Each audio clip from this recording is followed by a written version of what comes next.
Daf Yomi, Tractate Bava, page 48. B, top of the page, with the word Shneim Bereshus or Shneim Shelo Bereshus. In a case of two people who are both somewhere with permission, or two people who are both somewhere without permission, if they injure each other directly, they are both liable. If they were injured by one another, through stumbling over one another, they are exempt. From this statement, it may be inferred that the reason both are liable if either damages the other is specifically that the two of them were both there with permission, or the two of them were both there without permission. But if one, that is, the homeowner, was there with permission, and the other entered without permission, then the one who was there with permission is exempt if he injured the other. But the one who entered without permission is liable if he injured the homeowner, in accordance with the opinion of Bava, to Rav Papa. Nafal lebor v'hivish meimav chayav. The Mishnah teaches, if the ox that he brought into the courtyard without permission fell into the owner's pit and contaminated its water, the owner of the ox is liable. Rava says they taught this halacha only in a case where the ox contaminated the water at the time of the fall. But if it contaminated the water after the fall, for example, the animal died there and the decomposing carcass despoiled the water, he is exempt. What is the reason? The ox, in this case, is considered a pit, and the water has the status of utensils that fall into a pit, and we have not found a case of damage categorized as pit that renders one liable for causing damage to utensils. Therefore, he's exempt. Hanicha l'shmuel damar kol takala borhu el rav damar ad mafkirle ma'ikla mimor. The Gemara asks, this works out well according to the opinion of Shmuel, who says any obstruction is considered as pit, and the same halacha exempting the one responsible for the pit from damage to utensils applies to them as well. But according to the opinion of Rav, who says that one's property is not categorized as pit until he renounces ownership of it, what is there to say? Presumably, the owner did not renounce ownership of the ox or even of the carcass. Rather, if this statement was stated, it was stated like this. Rava says that they taught this halacha only in the case where the ox contaminated the water with its body, that is, its carcass. But if it contaminated the water with its stench, the owner is exempt. What is the reason? It is because the damage is caused merely by an indirect action. Although the ox's owner was initially responsible for his animal falling into the pit, the stench did not result directly from this action. It subsequently occurred on its own, and one is not liable for damage that is caused merely by an indirect action. The Mishnah teaches if the homeowner's father or son were inside the pit at the time the ox fell, and the person died as a result, the ox of the pit pays the ransom. The Gemara asks, but why does he pay a ransom? Isn't the ox innocuous? Isn't the ox innocuous, in which the case its owner is not liable to pay a ransom? Rav says, here we are dealing with an ox that is forewarned for falling on people in pits. The Gemara asks, if so, the ox is liable to be put to death, because if it is forewarned for this behavior, it is considered to have acted intentionally. Rav Yosef said, in response, this is a case where it saw some grass that it needed to eat on the edge of the pit and fell in the pit instead. Since there was no intention to cause damage by falling, the ox is not liable to be put to death, but since it was forewarned for this behavior, its owner still pays ransom. Shmuel said, this ox mentioned in the Mishnah is innocuous, and in accordance with whose opinion is this? It is the opinion of Rabbi Yossi HaGlili, who says, The owner of an innocuous ox that caused damage pays half a ransom.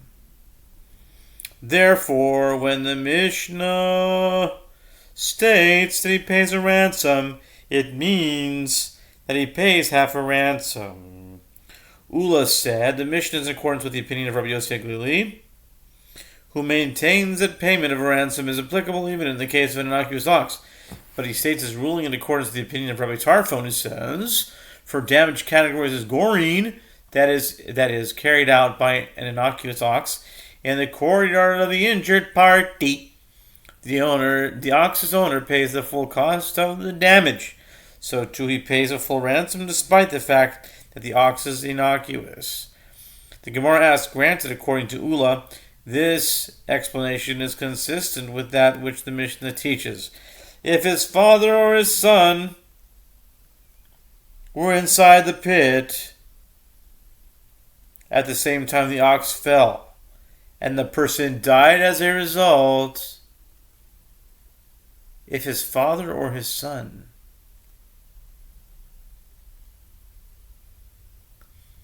and the person died as a result, the owner of the ox pays the ransom. The Mishnah thereby provides a case of damage categorized as goring in the courtyard of the injured party, but according to Shmuel's explanation, why mention his father or son specifically, even if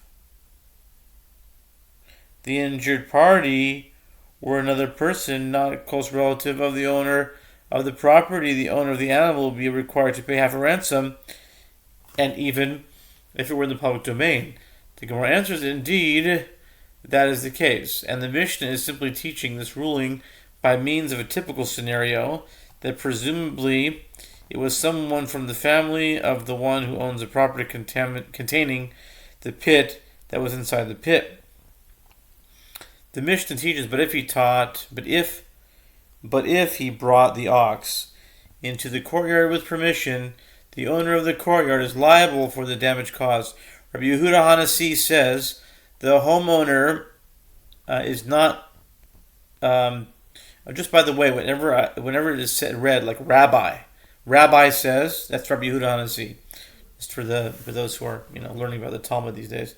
The homeowner is not liable in any of the cases in the Mishnah, even if he gave his permission for the items to be brought onto his premises, unless he explicitly accepts responsibility upon himself to safeguard them. It was stated that the sages disagree with regard to the halakha in this dispute. Rav said that the halakha is in accordance with the opinion of the first Tana, and Shmuel said the halakha is in accordance with the opinion of Rabbi Yehuda Hanasi. The sages taught a case similar to that of the Mishnah. If the owner of the courtyard said to the owner of the ox, bring your ox into my courtyard and safeguard it, then if the ox caused damage to the property of the owner of the courtyard, the animal's owner is liable. And if the ox was injured, the owner of the owner of the courtyard is exempt. If he said to him, bring your ox in and I will safeguard it, then if the ox was injured, the owner of the courtyard is liable. If the ox caused damage, the owner is exempt. The Gemara asks, this matter itself is difficult. You said in the first clause that if the courtyard's owner said to him, bring your ox into my courtyard and safeguard it, then if the ox caused damage, its owner is liable, and if it was injured, the owner of the courtyard is exempt. The Gemara infers the reason that the owner of the ox is liable and the owner of the courtyard is exempt is specifically that the owner of the courtyard said to the owner of the ox, safeguard it. One can infer that if he granted permission for the ox to enter without specifying that the owner of the animal safeguard it, the owner of the courtyard is liable if the ox was injured, and the owner of the ox is exempt if it caused damage.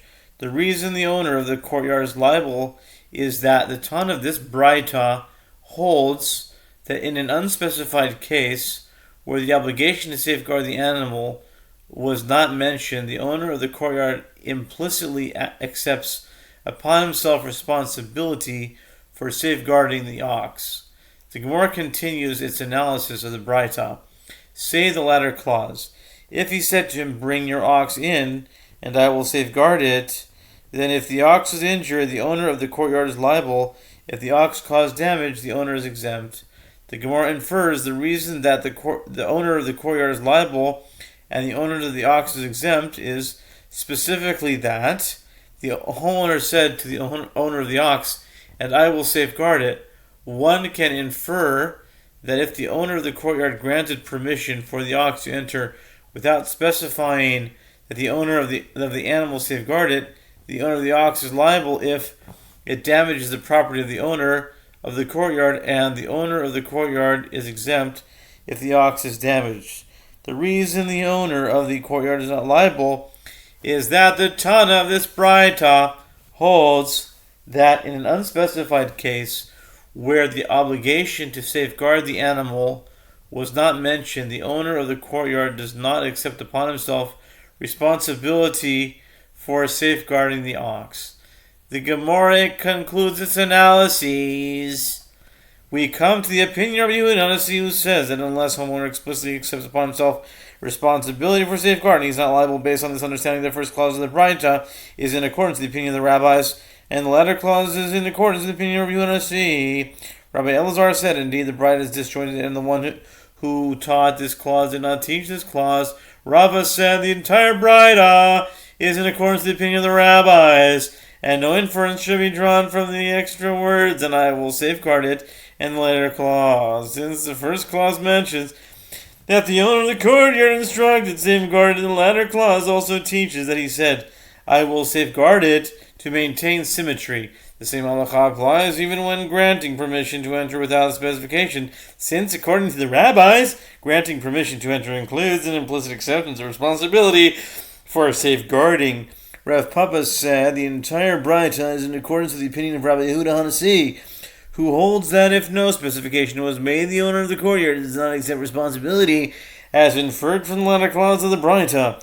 And as for the inference drawn from the first clause, he holds in accordance with the opinion of Rabbi Tarfon, who holds for damage categorized as goring that it is carried out by an innocuous ox in the courtyard of the injured party, and the ox's owner pays the full cost of the damage. Therefore, if the owner of the courtyard said to the owner of the ox, "Safeguarded," he is clearly not transferring the rights to any portion of the courtyard to him, as evident from the fact that the owner of the ox must safeguard it and may not treat the courtyard as if it were his own. Consequently, if the ox gored, it is a case of damage and categorized as goring in the courtyard of the injured party, and one responsible for damage categorized as goring in the courtyard of the injured party pays the full cost of the damage. By contrast, if the owner of the courtyard did not say to the owner of the ox, "Safeguarded," then by granting him permission to bring the ox into his courtyard, he effectively transfers rights to an area within the courtyard. Therefore, with regard to damages, it becomes a courtyard of partners, and the one responsibility for damage categorized as goring in the courtyard of partners pays only half the cost of the damage. New Mishnah. In the case of an ox that was intending to gore another ox, but struck a pregnant woman, and her offspring, that is, the fetuses, emerged due to miscarriage, the owner of the ox is exempt from paying compensation for miscarried offspring. But in the case of a person who was intending to injure another, but struck a pregnant woman instead, and her offspring emerged due to miscarriage, he pays compensation for miscarried offspring. How does he pay compensation for miscarried offspring? That is, how is their value assessed? The court appraises the value of the woman by calculating how much she would be worth if sold as a maidservant before giving birth, and how much she would be worth after giving birth. He then pays the difference in value to the woman's husband. Rabbi Shimon ben Gamliel said, "We made it under 15 minutes.